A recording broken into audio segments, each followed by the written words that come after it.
warahmatullahi wabarakatuh. Waalaikumsalam warahmatullahi wabarakatuh. Selamat pagi anak-anak. Apa kabar semuanya? Pagi Bu, baik. Pagi Bu, baik. Ya, alhamdulillah.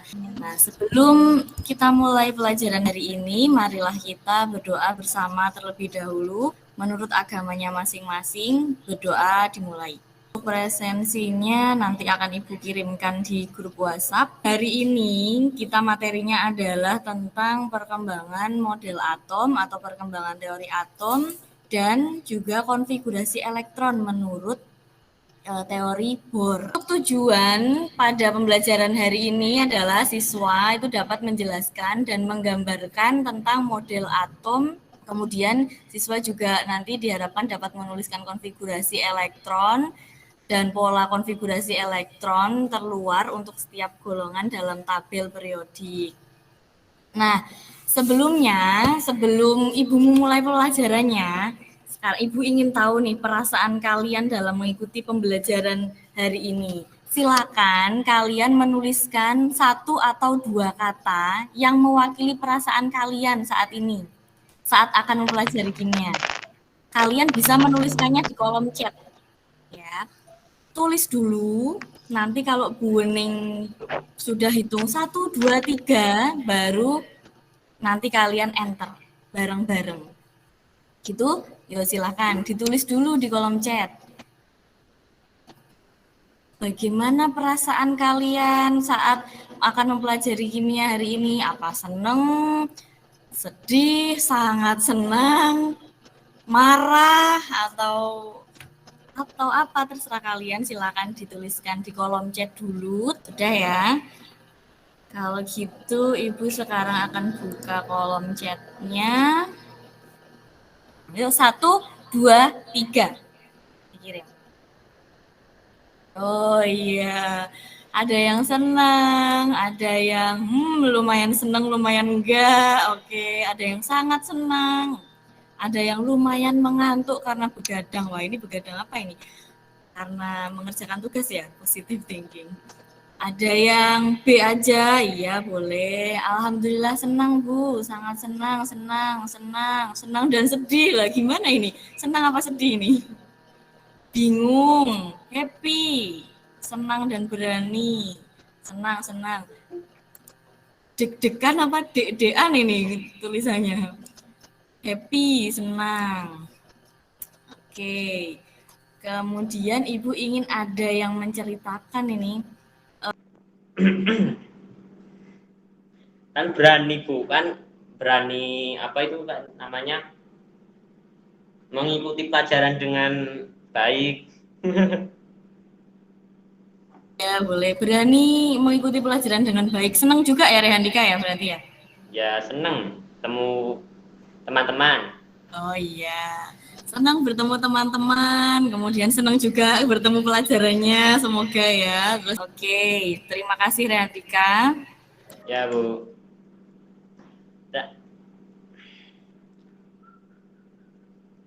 Kenapa kok Ibu itu mengajukan pertanyaan bagaimana perasaan kalian hari ini sebelum kalian belajar kimia, itu agar kalian tuh dapat menyadari emosi kalian.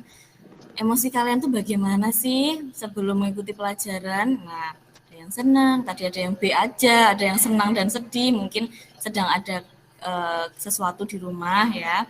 Tidak masalah, nanti harapannya yang merasa senang itu dapat memotivasi yang masih belum senang atau yang masih B aja, dan intinya tuh ada interaksi dengan kawan-kawannya. Oke. Kemudian selanjutnya Bu Wening akan share screen dulu ya. Coba kalian perhatikan tabel berikut. Ada yang tahu itu tabel apa? SPU. Gimana? Oh iya, benar. Abias dan Genti Prita. Ya, itu tabel SPU atau tabel sistem periodik unsur. Nah, di situ tabel sistem periodik unsur itu tersusun rapi berdasarkan nomor atomnya. Atom-atom itu ditemukan hingga sekarang yang dapat dijadikan sebagai dasar penyusunan sistem periodik unsur itu tentu tidak terjadi begitu saja ya anak-anak. Ada proses yang sangat panjang sampai bisa terjadi itu sistem periodik unsur yang tersusun rapi seperti itu. Nah, ini adalah gambar model atom. Di situ kalian bisa melihat ada model atom Dalton, ada model atom Thomson, Rutherford, Bohr, dan kemudian yang kita kenal saat ini yang menjadi dasar dalam penyusunan tabel sistem periodik unsur yaitu tentang model atom mekanika kuantum. Kemudian ini gambar yang Ibu tampilkan ini merupakan ilustrasi perjalanan dari mulai ditemukan atom hingga sekarang. Jadi dulu atom itu oleh Dalton digambarkan sebagai itu, yang biru itu sebagai bola pejal, kemudian sampai sekarang atom itu sudah didefinisikan dalam lebih detail lagi. Silakan kalian menyimak materi tentang perkembangan model atom dan kemudian konfigurasi elektron menurut model Bohr ya. Materinya Ibu sudah share di grup WA dan ada juga di Google Classroom. Itu di grup WA kalian Ibu berikan materi dalam 3 bentuk. Ada yang bentuknya PowerPoint, ada yang bentuknya video, dan ada juga kalian dapat membaca lewat buku lembar kerja siswa ya yang kalian miliki. Silakan pilih kalian itu pengen atau paling senang itu belajar pakai yang mana gitu. Kalau yang suka membaca tulisan panjang-panjang ya silakan membacanya lewat LKS. Kemudian kalau misalnya kalian menyukai gambar dan tulisan bisa menyimak PowerPoint.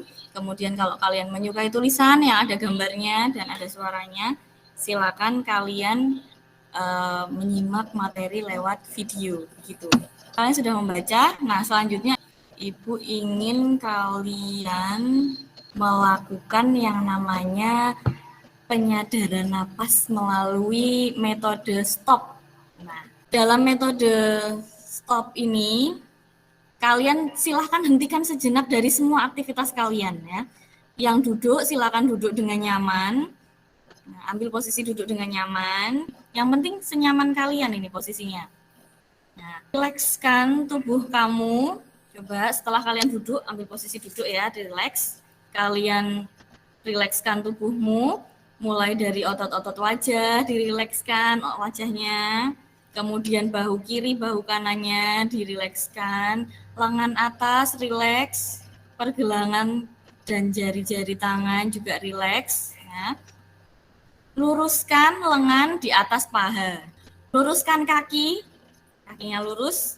Sentuh lantai dengan telapak kaki langsung. Nah, kemudian rasakan kontak antara kaki dan tempat Anda duduk atau berpijak.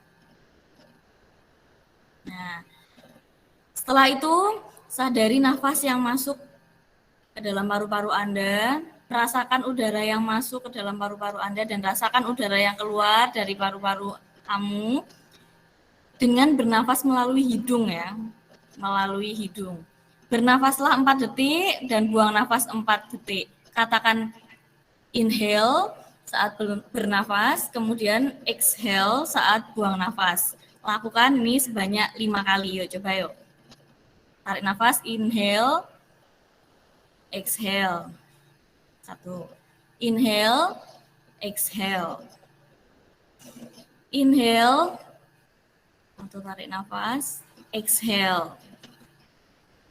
Buang nafas.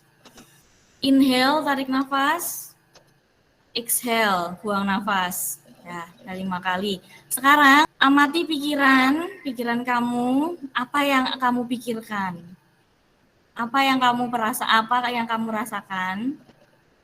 Apa yang sebetulnya sedang terjadi saat ini? Ingat, untuk tetap menyadari nafas ya. Jadi amati sekali lagi pilihan-pilihan yang ada. Pilihlah tindakan yang kamu rasa paling tepat saat ini. Tanyakan pada diri, sudahkah saya mengasihi diri sendiri? Silakan amati diri kalian. Sekarang sambil bernafas secara sadar, sebutkan kekuatan yang kamu miliki. Sebutkan satu kekuatan sambil bernafas 1 kali, lalu sebutkan kekuatan lain sambil bernafas 1 kali. Lakukan sebanyak 5 kali. Bareng-bareng ya. Tarik nafas. 1, 2, 3. Saya semangat. Saya semangat. semangat. Oke, Abia semangat. Saya bisa. Bisa, oke. Bagus sekali. Apalagi. Merdeka. Nah, kemudian selanjutnya jika kalian sudah merasa sudah siap, nah senyumlah pada diri kalian sendiri. Mari kita lanjutkan kembali kegiatan pembelajaran hari ini dengan perasaan yang Ibu harap lebih tenang dan pikiran yang lebih jernih gitu. Setelah ini Ibu ingin kalian itu menyimak materi, kan kalian sudah menyimak materi. Ibu ingin meminta kalian berdiskusi secara kelompok untuk mengerjakan lembar kerja peserta didik. Setelah nanti kalian berdiskusi, nanti kalian akan kembali ke sini, ke Google Meet ini untuk mempresentasikan hasil diskusinya. Lisan aja ya, Bu. Ya, boleh. Yuk, silakan. Assalamualaikum warahmatullahi wabarakatuh. Waalaikumsalam warahmatullahi wabarakatuh. Saya di sini akan mempresentasikan jawaban dari kegiatan kelompok 5. Tadi sudah bagus sekali dijelaskan oleh Genti tentang model atom Dalton. Jadi kalau model atom Dalton itu modelnya seperti bola pejal ya. Sedangkan untuk yang model atom Thomson bentuknya seperti apa? Ada yang bisa menjawabnya? Seperti kismis dalam roti kismis.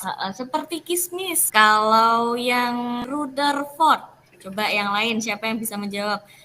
Tentang kelebihan teori atom Rutherford. Dapat menggambarkan gerak elektron di sekitar inti. Mudah dipahami guna menjelaskan struktur atom yang sangat rumit. Iya, benar. Jadi di dalam Rutherford itu bentuknya kalian sudah menggambarkannya masing-masing ya tadi ya di LKPD. Oke. Ibu harap kalian sudah mampu memahaminya, bagus sekali. Nah, selanjutnya Ibu ingin menanyakan lagi kepada kalian tentang perasaan kalian setelah mempelajari materi hari ini. Ibu akan meminta kalian menjawabnya pada link refleksi. Ibu akan kirimkan di grup. Silakan ditulis sesuai perasaan kalian. Apakah kalian merasa senang, biasa aja, dan yang lain-lain. Kemudian apakah kalian sudah memahami materi, kemudian bagaimana tadi ketika proses diskusi, apakah kelompoknya aktif? Kalau tidak ya nanti bisa dituliskan di lembar refleksi tadi. Ya. Kemudian setelah itu Ibu juga ingin memberikan kuis. Kuis sebagai evaluasi pembelajaran hari ini untuk mengecek sejauh mana pengetahuan kalian hari ini gitu ya. Selanjutnya, sebagai tugas individu, kalian buatlah ringkasan materi sesuai keinginan kalian bentuknya.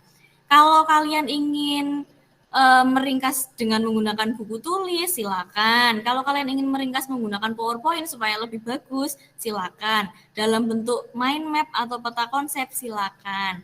Kalian ingin meringkas melalui rekaman, kalian merekam suara kalian, boleh. Bu, saya ingin membuat video ringkasannya. Boleh sekali, silakan. Kalian buatlah sesuka kalian, sesuai minat kalian.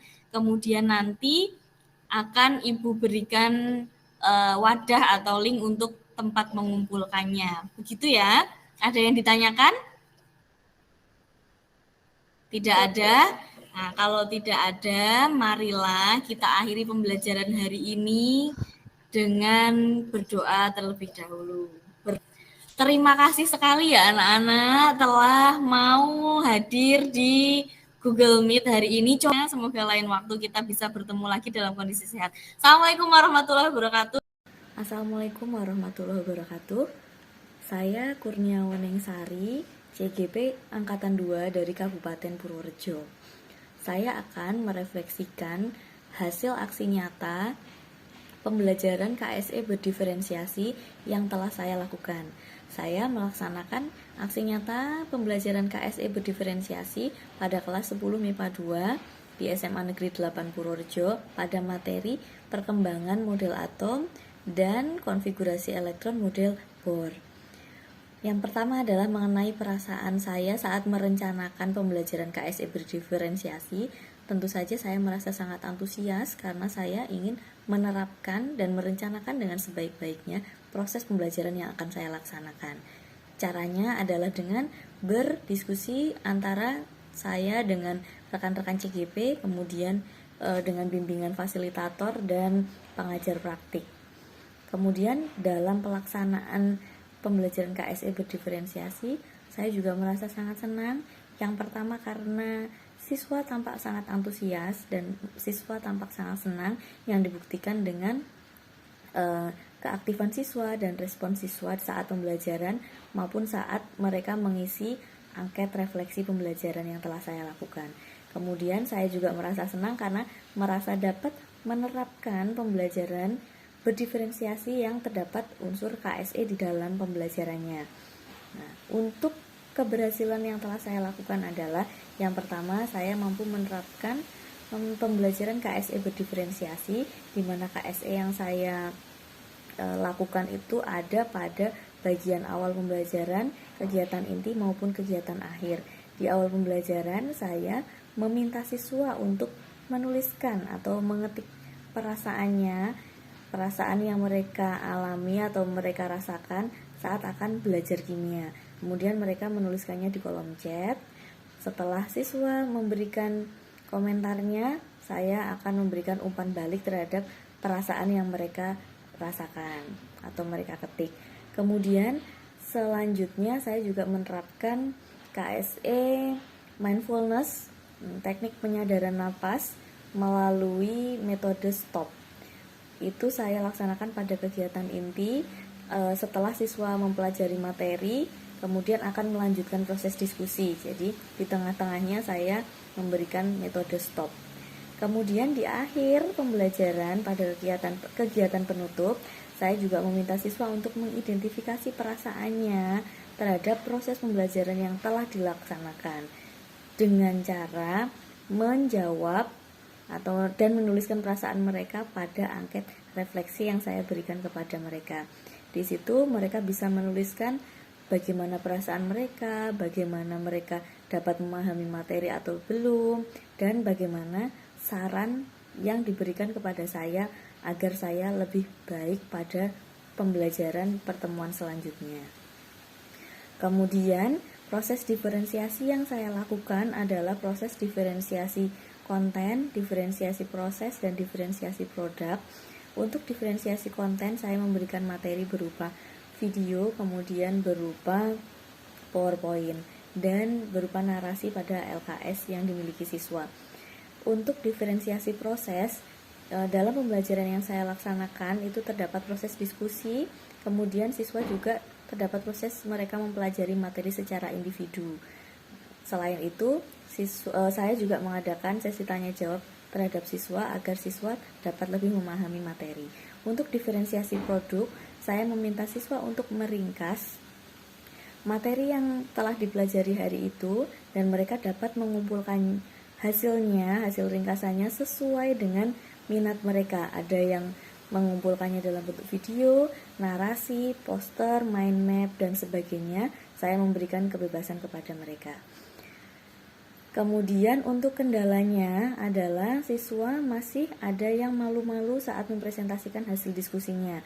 Saya memaklumi hal tersebut karena siswa kelas 10 masih belum terlalu mengenal teman-temannya di dalam kelas. Sehingga untuk kedepannya rencana perbaikan yang akan saya lakukan adalah saya akan terus meminta siswa dan memotivasi mereka agar mereka lebih percaya diri untuk mempresentasikan hasil diskusinya. Kemudian saya juga akan menuntun mereka, membimbing mereka agar mereka juga lebih lancar dalam men-share screen hasil diskusinya ke dalam Google Meet. Dan saya juga akan melaksanakan pembelajaran KSE berdiferensiasi di kelas yang lain di materi-materi selanjutnya pada pertemuan berikutnya. Sekian refleksi dari saya. Terima kasih. Wassalamualaikum warahmatullahi wabarakatuh.